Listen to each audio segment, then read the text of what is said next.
The topic of today's sermon is hair. There was once a man who had two wives. He had an old wife and a young wife.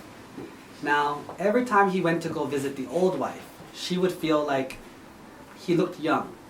So she started plucking his hair. She started plucking all his black hair so that he would look old like her. Then when he visits his young wife, she would look at him and he looks too old. So she would start plucking his white hairs so that he would look more like her. So in the end, what happened to him? He was completely bald. And there goes the story. Now, what does this story teach you?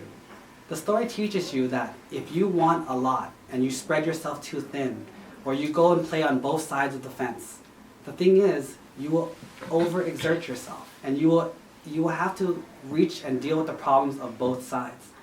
That is why the Buddha taught the middle path. If you're going to pick one wife, pick one wife. If you pick two, you're going to have to deal with two. Two means more problems. But when people like us think about it, we don't think about two wives as in double the trouble.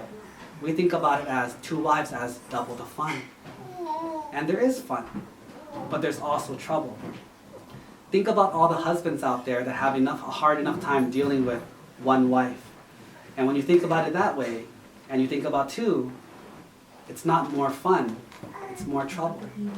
That is why we don't commit adultery, we don't kill, we don't steal.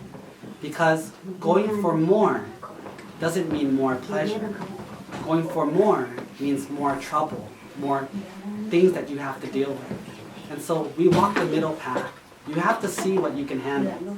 So if you have two wives that are continuously pulling out your hair, you will eventually become bald. That is eventually where you will end up, with suffering. And so the only way to prevent that is what? You have to pick and choose one side and deal with it. And that is the middle path in this case. The middle path is not dating all women. The middle path is not having multiple wives. The middle path is dedicating yourself to one wife and dealing with the consequences. That's how it works. And so it's very important that for us, instead of eating many desserts, just eat one. And instead of having a lot of food overflowing your plate, just have enough. That's why the Buddha taught the middle way is the way to true peace and happiness.